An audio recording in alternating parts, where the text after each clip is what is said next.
All right, let's talk about one of the biggest hurdles for anyone trying to buy their first home. If this sounds familiar, you are not going crazy. You're likely caught in what's called a compounding squeeze. It's basically a frustrating double whammy that hits your savings and your borrowing power at the same time. Let's see how this actually works. We'll use the example of Jess, a 29-year-old nurse. Her savings took a 37% nosedive from rising costs. And that's before she even spoke to a bank.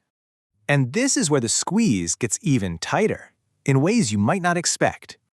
Here's a real story from a mortgage broker. Same income, same savings, but their borrowing power just cratered.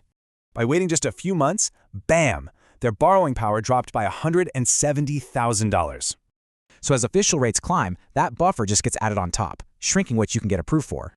This is what people call the deposit trap. You think waiting is safe, but it has a real cost.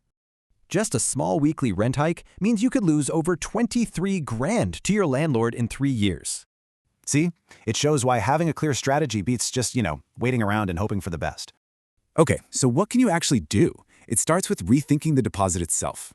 And a 5% goal? It's totally possible, thanks to government schemes out there for eligible buyers. The buyers who get ahead are the ones with a clear plan, not always the biggest paycheck. But you might be wondering, is it even worth it to buy when rates are this high? Well, you start building your own equity, you face less competition, and prices might even be a little softer. It all leads to this final thought.